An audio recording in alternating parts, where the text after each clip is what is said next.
नमस्ते स्वागत छ यहाँहरुलाई मेरो च्यानलमा। आज म यहाँहरुलाई छिट्टो मिठो चिकन चाउमिन बनाएर देखाउँछु। कम मेहनत र छोटो समयमा बन्ने यो चिकन चाउमिनको स्वाद एकदमै मिठो हुन्छ।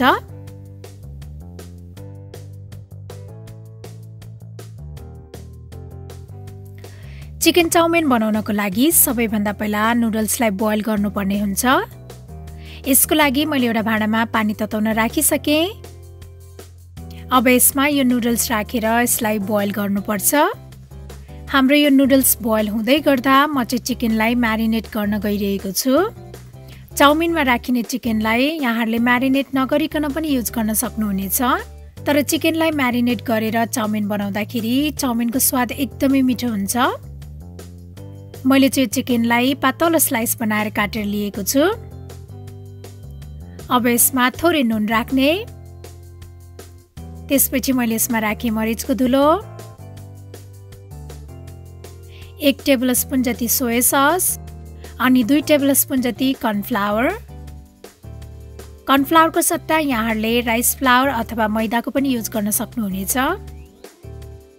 अब यो सबैलाई राम्रोसँग मिक्स गर्ने।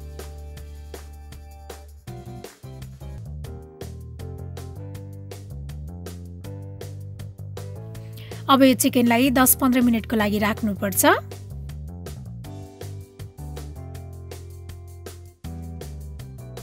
अब हाम्रो यो नुडल्स पनि राम्रोसँग बोइल भइसकेको छ।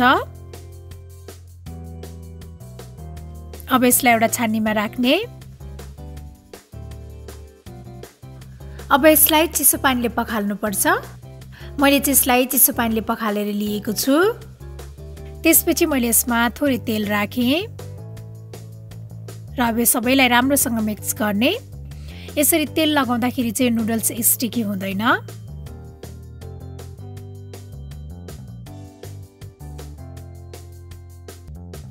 अब चाउमिन बनाउनको लागि मैले प्यानमा थोरै तेल राखेँ। त्यसपछि अब यसमा अघि हामीले म्यारिनेट गरेर राखेको चिकन राख्ने।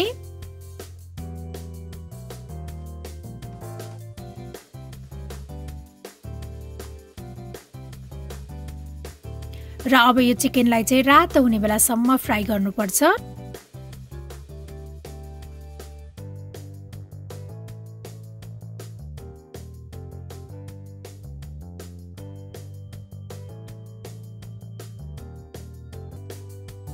चिकन यतिको भएपछि रेडी भइसकेको छ। अब यसमा यो मसिनो पारेर काटेको अदुवा लसुन अनि यो हरियो खुर्सानी राख्ने। त्यसपछि मैले यसमा प्याज पनि राखेँ।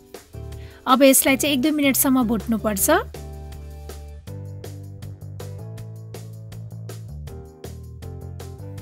अब यसमा मैले यो मसिनो लाम्चो पारेर काटेको हरियो क्याप्सिकम, रातो क्याप्सिकम अनि यो गाजर राखेँ।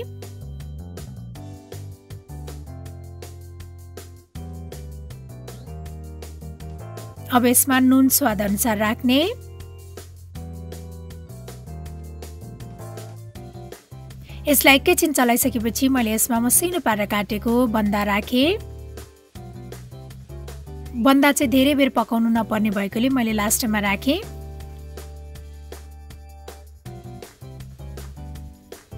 सबैलाई राम्रोसँग चलाउने। त्यसपछि मैले राखेँ 1 टेबलस्पुन जति सोया सस, 1 टेबलस्पुन जति red chilli sauce, tomato ketchup, 1 टेबलस्पुन जति ग्रीन चिल्ली सस, आधा टीस्पुन जति विनेगर। अब सबैलाई राम्रोसँग मिक्स गर्ने।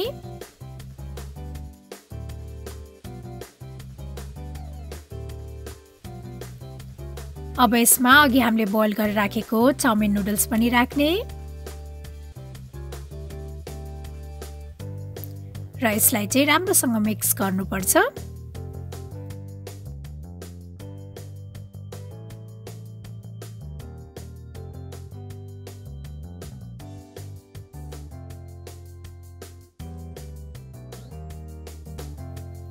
यतिको मिक्स भइसकेपछि हाम्रो चिकन चाउमिन चाहिँ खानको लागि रेडी भइसकेको छ। मलाई आशा छ यहाँहरुलाई यो छिट्टो मिठो चिकन चाउमिनको रेसिपी पक्कै पनि मन पर्यो होला। र मेरो अरु यस्तै रेसिपीहरुको लागि प्लिज मेरो च्यानललाई सब्स्क्राइब गरिदिनु होला अनि मेरो भिडियोलाई लाइक शेयर र कमेन्ट गर्न पनि नभुल्नु होला है thank you for watching bye by